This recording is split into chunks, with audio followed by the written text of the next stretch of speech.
Planning a trip can be an exciting yet overwhelming experience, as the anticipation of new adventures often comes with the responsibility of ensuring everything goes smoothly. To make the most of your journey and minimize potential stress, it's essential to prepare thoroughly before you set off. From organizing your travel documents to packing the right essentials, there are key steps that every traveler should take to ensure a seamless and enjoyable trip. In today's podcast, we will outline the 10 most crucial things you need to do to prepare for your journey, providing practical tips and insights that will help you embark on your adventure with confidence and peace of mind.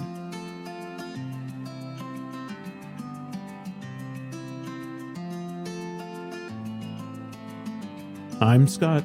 And I'm Melissa. And we're the Sunshine Travelers. Our passion is travel and sharing our experiences with those who enjoy it as much as we do, or those who want to learn more about travel, or even those who just want to live vicariously through our travel stories. No matter where you fall along that journey, get ready to hear about our firsthand experiences as we visit some of the most interesting and amazing places on Earth.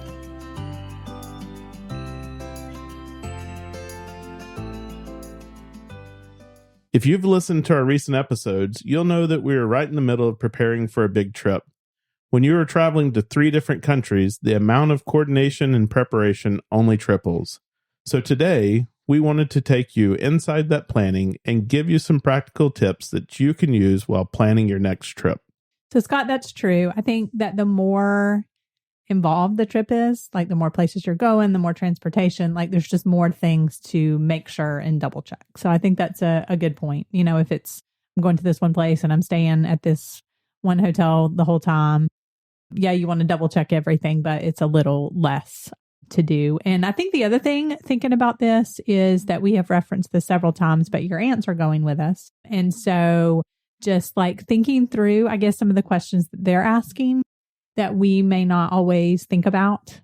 And then just as we're, going through and doing these things too, I think it's just kind of been like top of mind to say, hey, people might need to know about some of this stuff.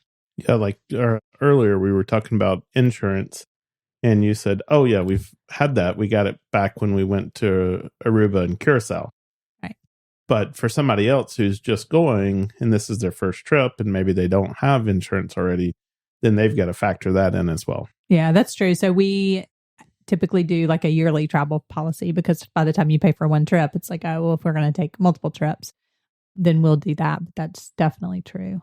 So if you love checklists like I do, we've compiled this into a printable one. And so I'm going to link it at the very top of the show notes. So go grab that and to just help you get prepared to leave for your next trip. And honestly, I think that if you start preparing enough and ahead of time too, it's not nearly as stressful, right? Especially if you have all your normal stuff going on. So just give yourself some time. So, and of course, depending on how long you're going and how far in advance you plan the trip and stuff like that, but just give yourself some time. And I would also say for the packing part too, packing can be stressful and we're going to go into a few details, but I think the further in advance you do, it can be a lot more fun. Well, let's talk about the 10 things that you can do to prepare for a trip. And like Melissa said, don't worry, you don't have to take notes. We're going to produce a checklist that you can use in your preparations. And then, you can always print it out, flip it over, and add your own things on there as well. Yeah, for sure. So number 1, in the last few weeks leading up to your trip, and of course, again, this depends on how long in advance you've planned it, but make sure that you have created some kind of detailed itinerary. And so that just helps you think through, okay, what are we going to be doing every day, which will help you pack your daily sightseeing or tours, your dining, and working in some time just to relax or, have some downtime and stuff too. Yeah. And I kind of cringed when I first saw this one when we were writing down these, this list or whatever, because I'm the kind of person where I don't want to plan every single minute of my day on a trip. Yeah. So here's the other thing too. A lot of times we will book trips and we'll have the airfare done and we'll have the hotels or the accommodations done. because that's kind of like your foundation, right? You want to make sure that you know where you're going to stay and you know how you're going to get there for the most part. And then you kind of like do more research and figure out, okay, what are we going to do and stuff like that. And so if you may not have all those things in, right? And so then as you're kind of getting more prepared, then looking at, okay, asking for and looking at like specific restaurant recommendations. Oh, we haven't booked a tour for this day. It could be as simple as stating that you wanted to do a food tour or something like that. You don't have to know which one. You don't have to have it planned out in that much detail. Although there are some reasons to book some of these ahead of time because they do sell out. And so you don't want to miss out. But give yourself a little flexibility to ask that question that we so enjoy asking when we go somewhere new is, what do you recommend that we do? Right? Yeah, that's true. But have just kind of an idea. Okay, this day, for example, we want to go snorkeling, let's say. And you did a really good job of this when we did our trip to Curacao, is you had researched a lot of the places that you could snorkel. Now, obviously, we couldn't do all of them, but we at least knew, okay, today we're going to snorkel or whatever. And like, here are some places that we can go instead of just waking up and being like, what are we going to do? You know, we have some options there. But you're right. Like, there are some things that with the tours, if you haven't booked them, really start digging in and looking at that. And I like to do it that way just because that gives us a little bit more time to research some of those things. So, for example, we have a tour guide in Cairo, Egypt. And so she's going to help us with a lot of those. The safari is planned out, but in South Africa, we have a little bit more leeway, right? We have some people that you know that are going to come along. And so now we really need to finalize those plans for the wine region, for these tours. We've looked at some things, kind of looking at the days and putting those on. So a couple of different tools that you can use to do that. So one of those is TripIt. TripIt makes it easier. You connect up your email address. And as those reservations come into that email address, so just making sure that that's the one that you use, that you sync it up with that. And then it will show you, you know, all those things that you have booked. And you can go and put stuff in manually. The nice thing about this is then you can share that with people as well. And then I think more recently we've done it more detailed in Google Sheets. My sister has always used Google Sheets to, like, you know, keep track of stuff. And the good thing about doing it in Google Sheets is that, of course, you can collaborate with people and share that with people, but then you have those things to look back at. She and I, when she was here recently, she and I were looking at a couple of things and I was like, do you have any idea? Like, what was the place we stayed in on Idra, Greece? And she literally could go back to that Google Sheet. So that's just a good way to like keep up with that stuff if you have places you want to recommend to people as well. So we do a lot of that. Yeah. And if you need an example of that, if you go out on our website, we have a bunch of our itineraries available. And so you can snap up one of those itineraries and use that. It's nice because it's editable. And so you can go and change it to be anything you want to. It's just these are prepared itineraries for certain locations. Yeah, give you a good idea of like, places to stay and different things that we mentioned, like in Curacao and things like that as well.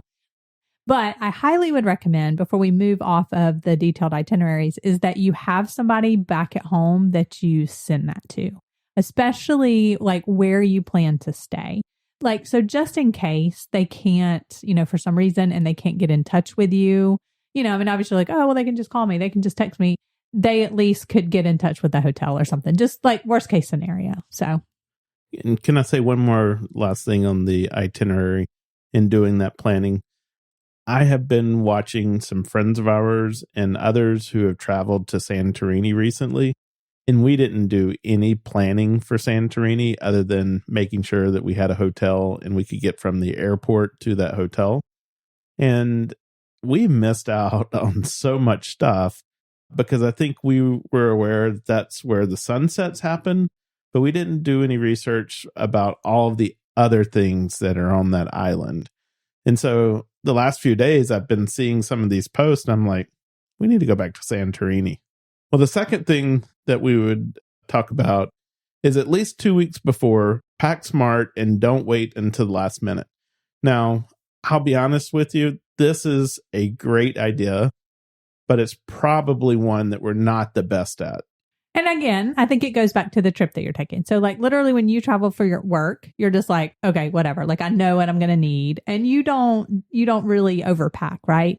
And I think that is going to come down to one of the suggestions I have, because you know I'm going to go to work and I'm going to go to these meetings, or I'm going to go to this conference or that kind of thing. And so you kind of know what you're going to need. But I think when you're traveling to somewhere new for vacation, or it's something that you haven't done before, you tend to think, oh, I'm going to I don't know, what all bathing suits I'm going to need. Oh, I might need all these dresses. Oh, I might need all these shoes. And you just put it all in. And then are you really going to use all those things multiple times? So here would be my suggestion is start by making a packing list and looking at day by day, thinking about, okay, what are we going to do? And what's the weather going to be like? What activities are we going to do, right? Are we going to need, I can't tell you how many times we've bought water shoes or Teva type things, right? Because we're like, oh, we didn't, think through this, and we really did need them.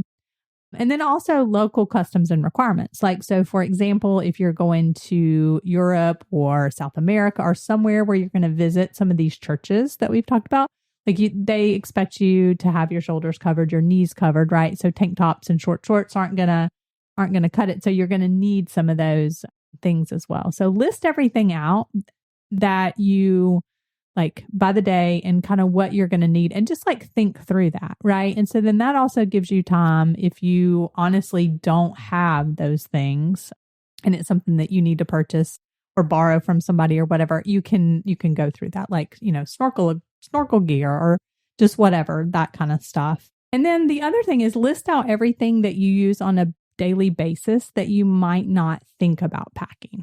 So think through, you need to pack your chargers and what toiletries you use and how are you going to pack those things. And you might not think about, because you just have them there handy. Listing those things out and thinking about, okay, I've got to pack them, or I need to get travel sizes of them, or I need to get something to put those in. If you're going for photography or places where you need to use your phone a lot during the day and you won't be able to charge it. Do you need backup batteries for your camera, backup memory cards? Do you need, power banks for your phone and stuff like that? So just be thinking about those things and just, write them down and make it more of a checklist as well. And I did something this time for this trip that I've never done, is we're a month out from leaving, and I actually got my bag and I packed all of the things that I was aware from a clothing perspective that I need to take. And so it gave me an idea of, what I can possibly take with us, because we have to worry about two things. We have to A, fit into a certain size bag, and then B, we have to make sure that it meets a certain weight requirement. And so, packing those things ahead of time gives me an idea of where maybe I need to change something up. Yeah. I would also say a couple of other things that I think helps a lot with packing is, are you going to wear this article of clothing more than once? If you're not going to wear that more than once, then unless it's for a special occasion, like a wedding or something, I would reconsider taking that. Have something that you can wear more than once. Yeah, you always say take a capsule wardrobe. Yeah. So, because yes, you want to not feel like you wear the same thing all the time, but having things that mix and match. And then the other thing I would say is limit the number of pairs of shoes that you take. Shoes take up a lot of weight and they take up a lot of space. And I get it. I have a lot of shoes too, and I love them. But think through, what is the most comfortable? What is it, the things that you're going to need? And I think that will just help you to not have so much stuff. And again, especially if you're moving around a lot and having to repack and pack a lot. Melissa was helping me by unpacking my bag from my trip to Ohio last week or the other week. And she opened it up and she saw the 4 pairs of tennis shoes that I had inside there.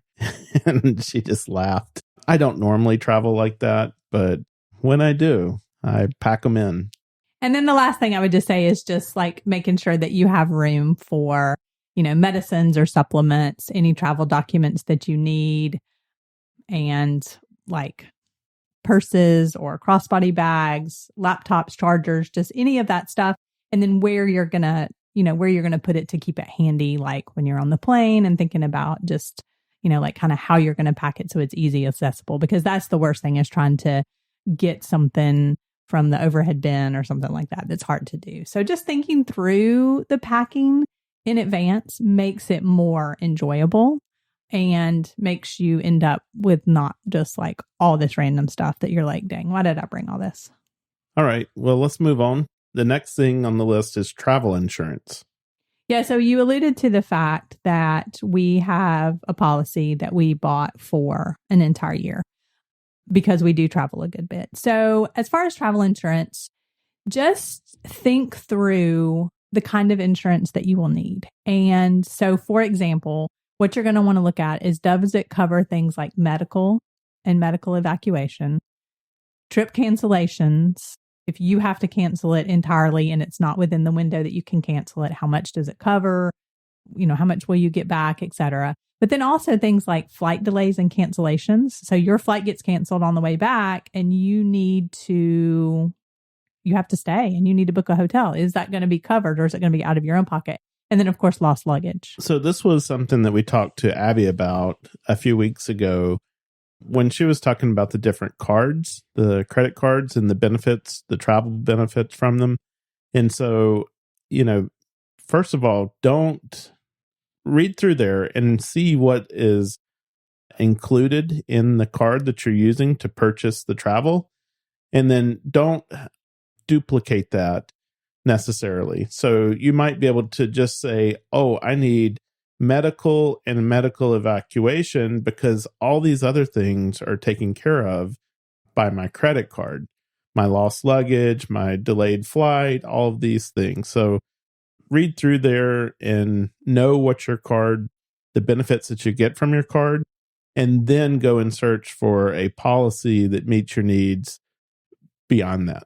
Yeah, that's a good point. And like making sure that you book that card. And she said, even if you're using points and miles or something like that, paying the taxes, right, on that card counts as that. But just understanding what is covered and then what you would need, beyond that. I think that's a great tip. So this next one is actually taking quite a bit of time over the last couple of weeks, which is preparing the travel documents.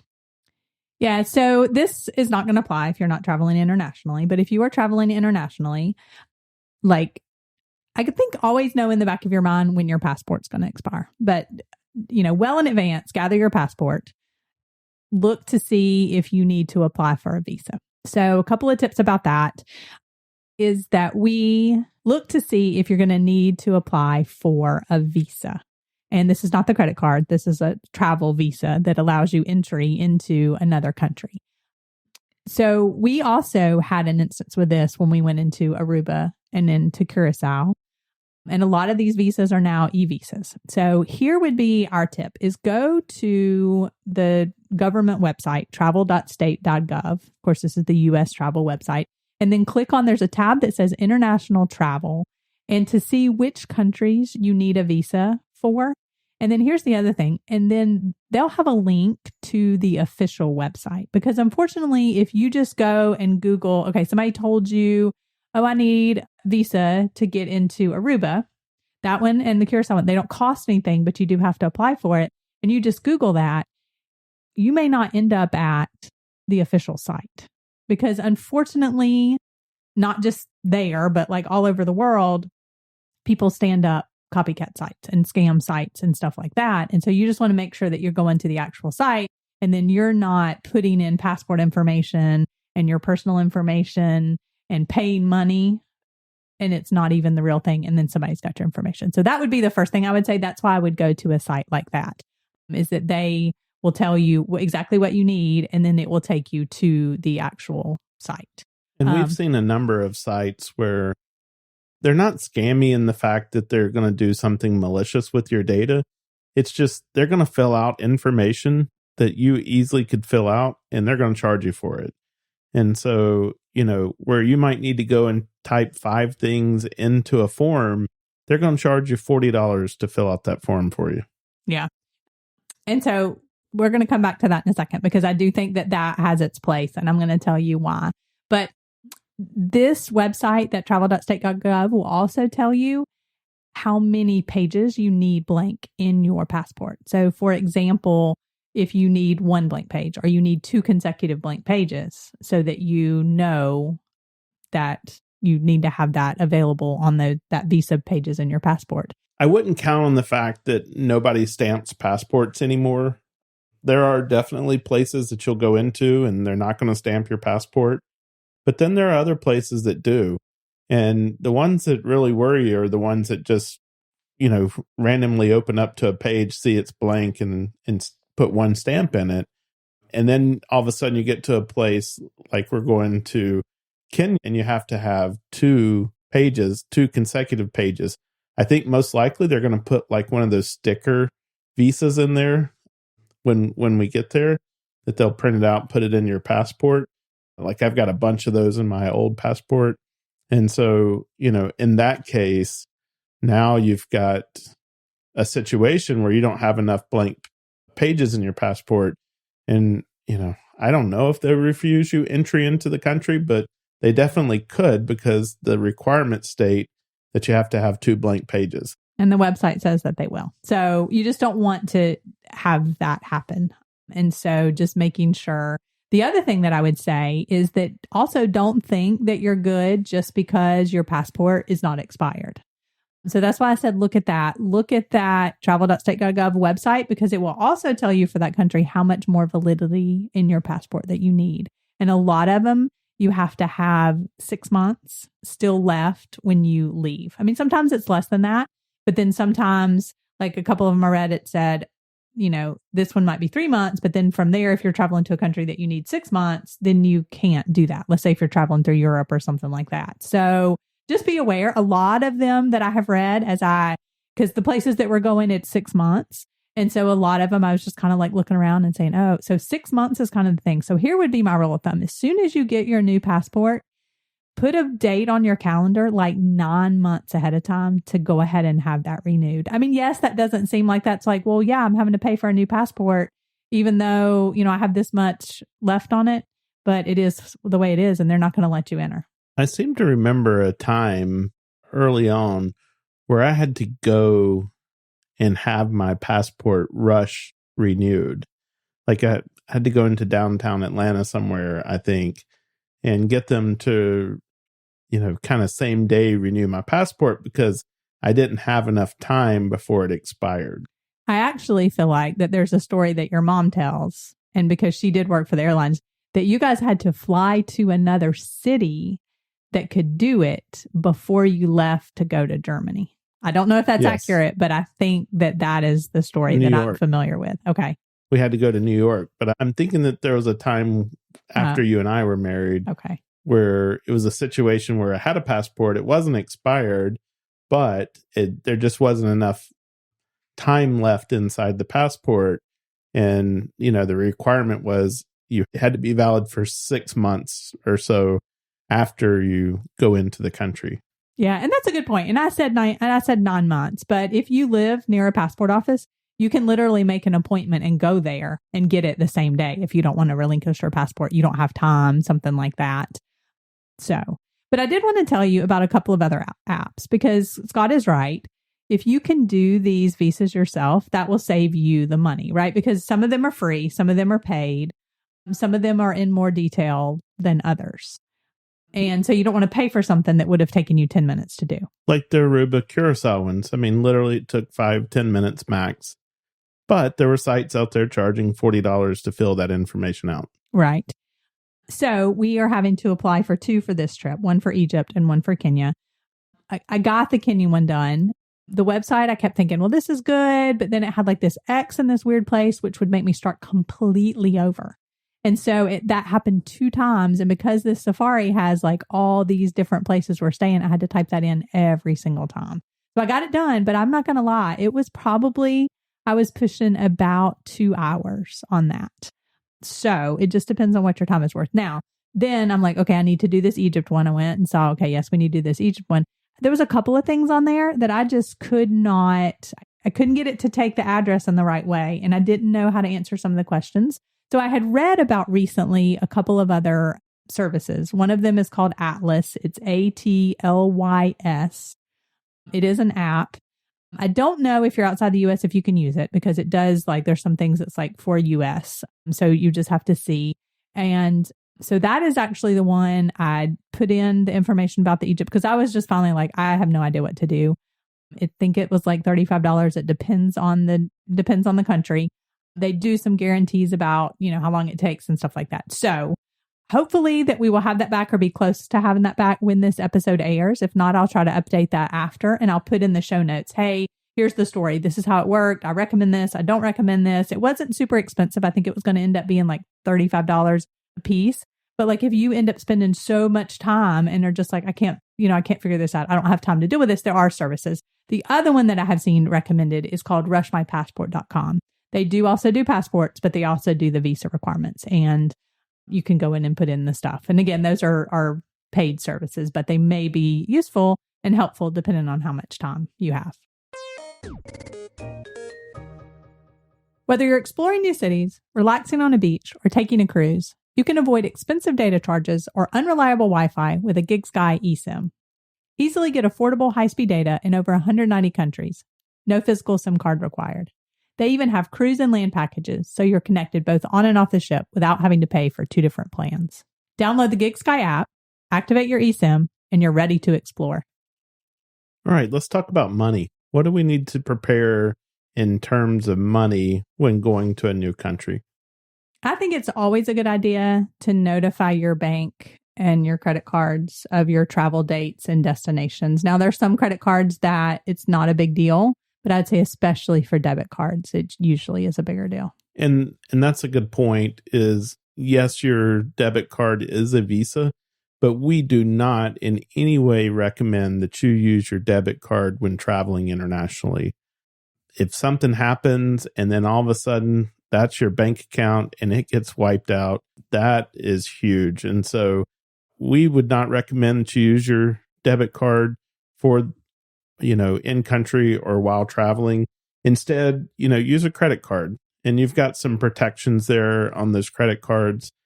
Not to mention, you're going to pay international fees if you use that debit card. Whereas if you use a specific travel card, usually the banks don't charge you those fees. Yeah. And what I would say, make sure that you have a travel card that has the international fees. I think that's super important. The other thing that I would say is, if you like to use an American Express, I would also take a travel Visa card with you.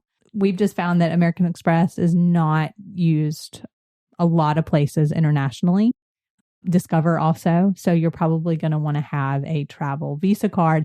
And I would also recommend that you have some kind of backup card. So have a card that you plan to use for everything, and then have a card to use just in case, that you don't keep with that, right? So let's say, that card is lost or stolen or something, that you have another one somewhere that you have access to. Yeah, I can remember many years ago when I worked for a company, they gave us a diner's card and tried using a diner's card around the world. Quite a challenge. Okay. A couple of other tips about money is that we always recommend just getting cash out in the local currency at the ATM once you get there. And the airport is a fine place to do that. It's often cheaper. You get a better exchange rate. And it's fairly convenient to do that. And always get that out in the local currency, obviously, but don't have it convert as well. And same thing when you use your credit cards when you're traveling internationally. Have it run in that local currency. A lot of times they'll ask, do you want it in whatever or US dollars? You get a better exchange rate typically.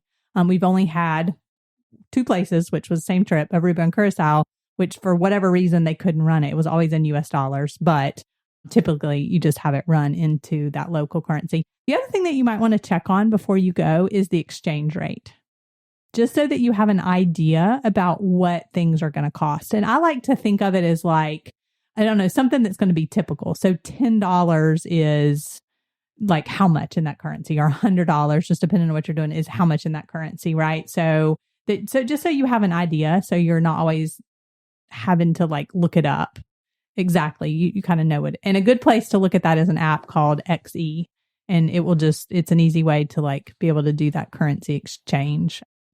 And then I also like to have alerts on my credit card. So it'll pop up like a push notification or something like that, or send me an email, however you like to get them, just so you know, like, okay, if a charge went through that's over a certain amount, it's an extra security precaution when you're traveling. It's probably not a bad thing to do all the time, but just an extra peace of mind when you're traveling. All right. Well, let's talk about arranging transportation. When you get there, one of the most stressful things is you've gotten off the airport. Now you're going out and you're trying to figure out how to get to your hotel or some destination. And so, it's very helpful often to arrange transportation ahead of time. Now, some places you go, they'll have Uber or Uber-like services. But the problem is that you can't necessarily count on that unless you've done this research ahead of time. And so, for example, when we went to Slovakia, they didn't have Uber, but they had a local version of Uber. And so if we had planned on, we'll just use Uber once we get there, we would have been in trouble, especially if you run into a situation where your phone doesn't work in this new location. Yeah, if you haven't sorted that yet.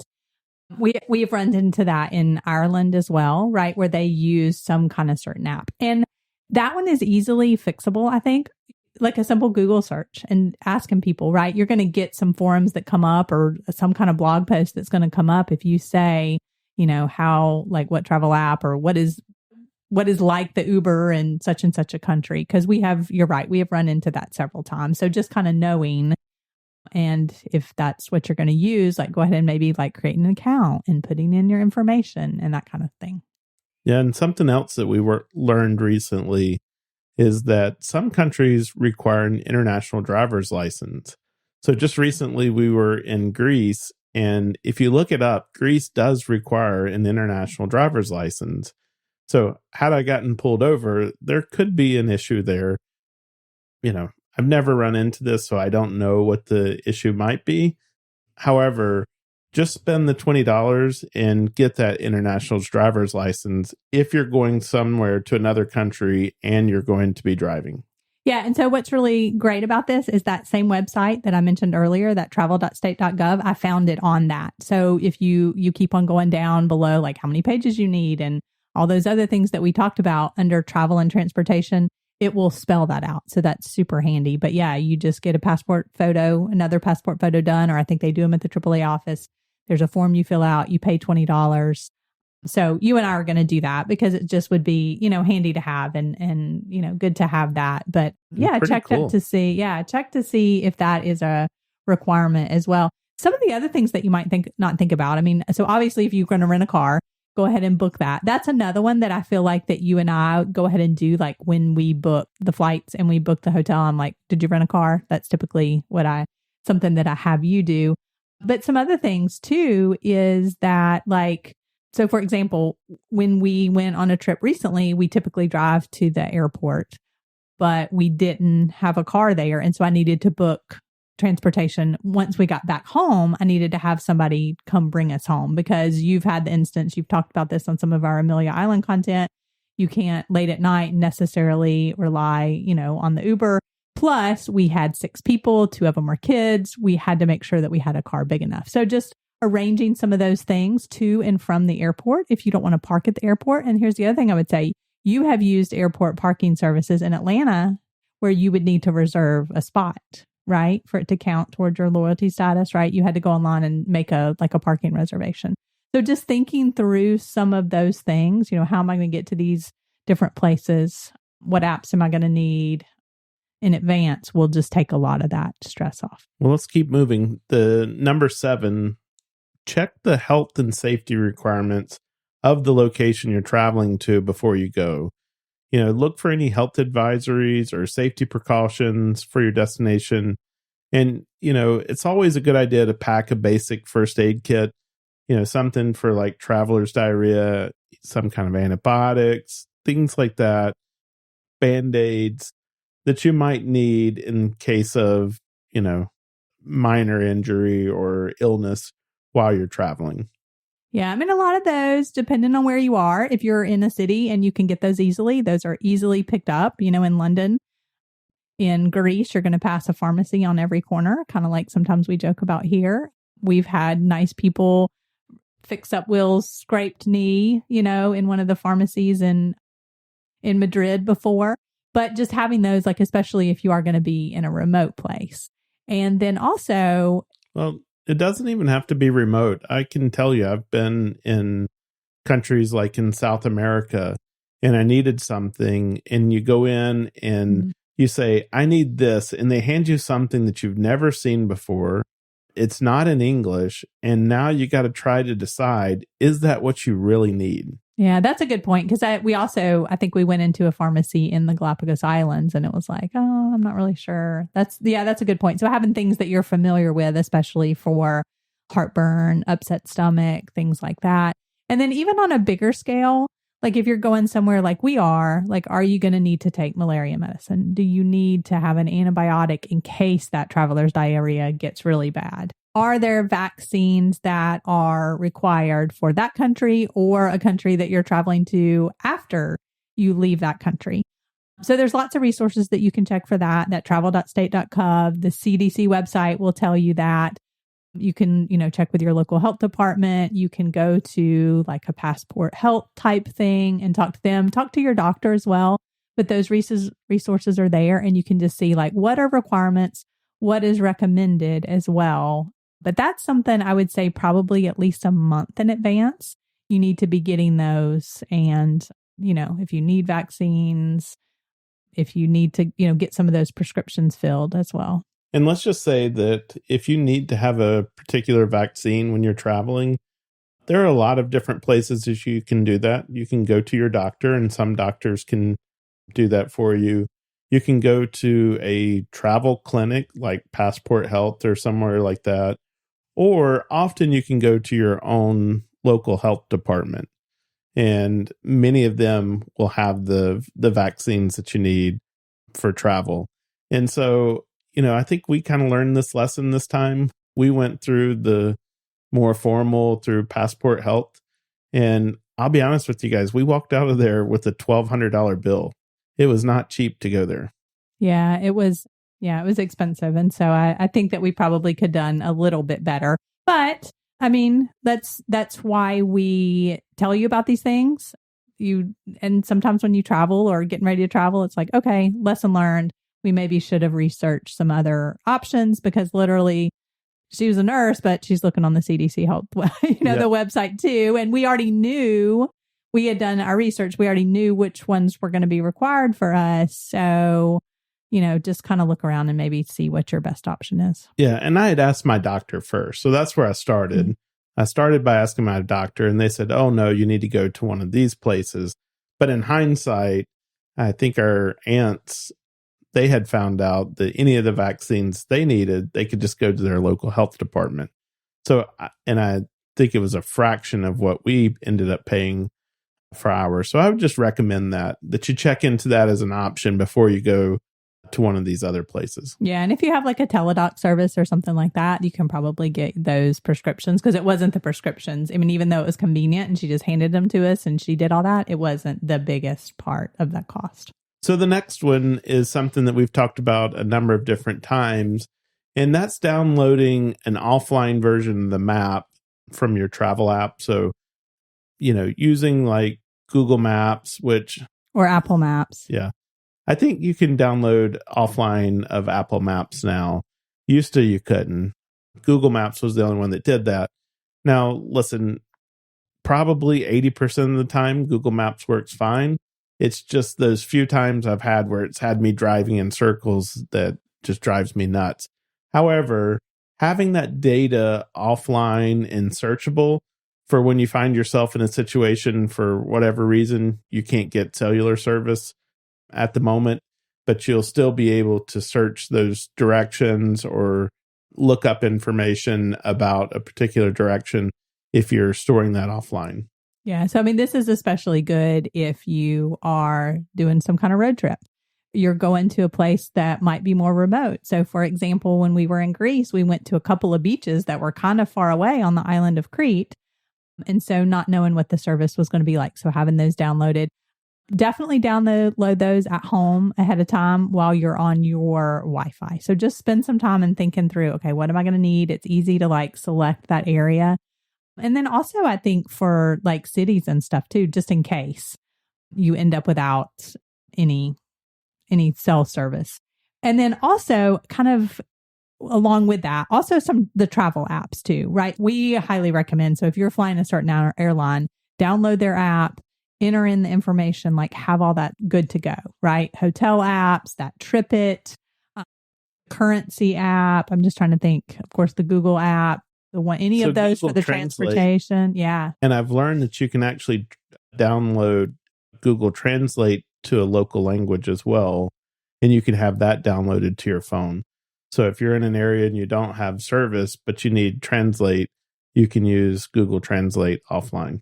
Yeah. So, I mean, I know that you might come up with one that you end up needing, but just thinking through those. Another great one, like if you're going on a cruise, most of the cruise lines have some kind of app that has like a lot of great information. Even if you don't have data on the ship, you get to use the functionality of their app. So downloading that kind of stuff too.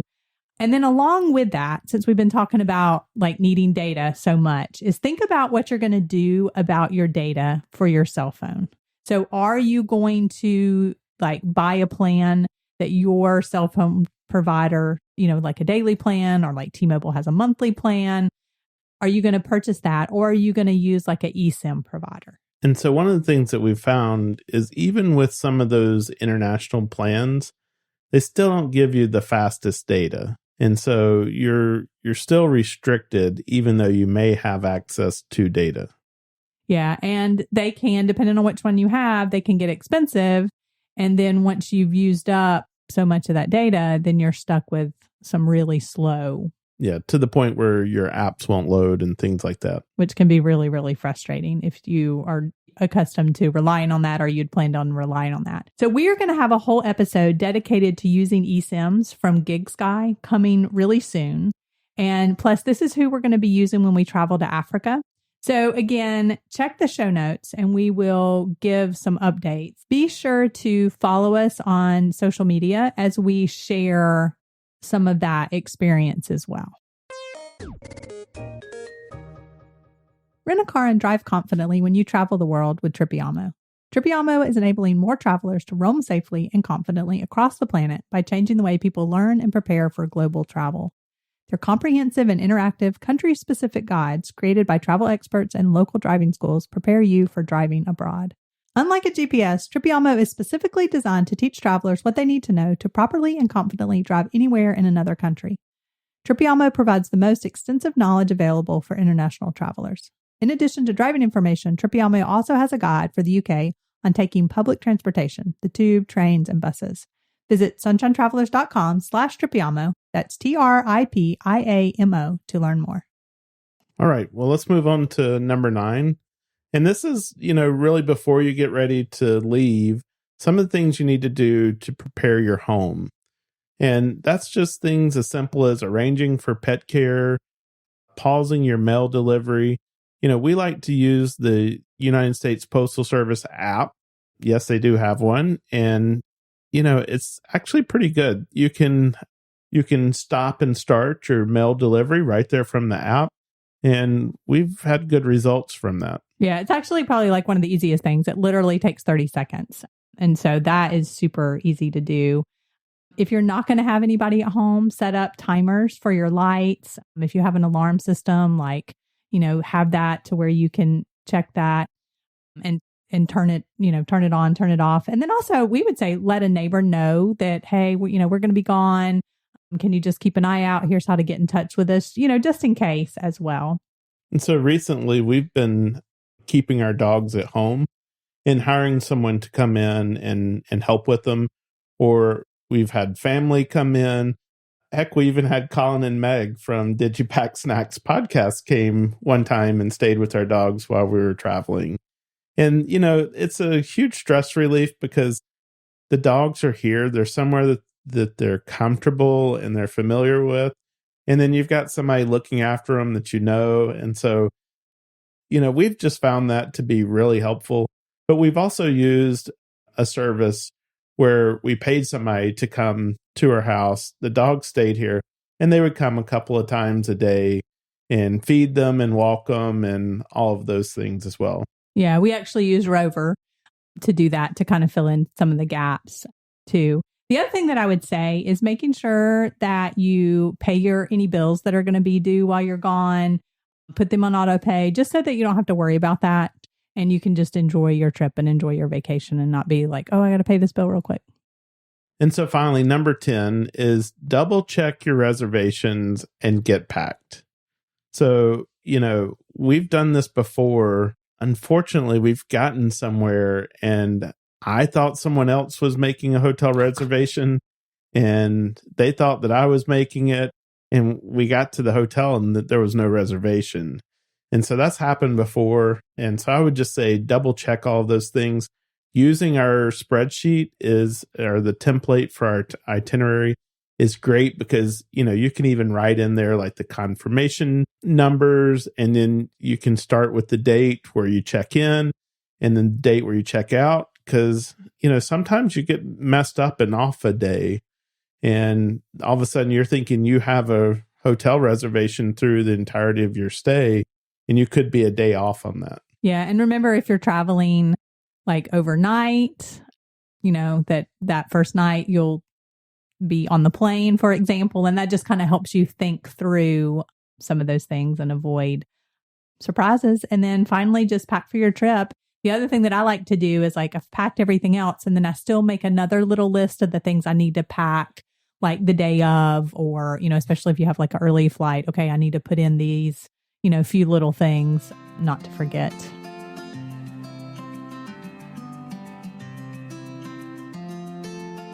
Getting ready for a trip doesn't have to be stressful if you take care of a few things ahead of time. By following these 10 simple steps, you'll set yourself up for a smooth and enjoyable journey. Whether it's making sure you have all of your documents in order, packing the right gear, or learning a bit about your destination, these preparations will help you feel confident and ready to dive into your adventure. What are some of the things that you have on your travel preparation list?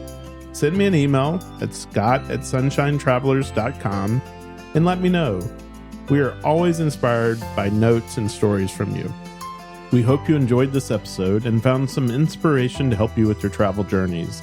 If you could take a moment to leave us a review on your favorite podcast platform, it would be greatly appreciated. Your 5-star reviews help us get discovered by others and possibly featured on your favorite platform. Don't forget to follow or subscribe to our podcast to get notified of new episodes as they are released. You can also find us on Instagram and Facebook at Sunshine Travelers Podcast. Remember, that is Travelers with one L. Most importantly, please share it with your friends to help them catch the travel bug. You never know, they may become your greatest travel companion.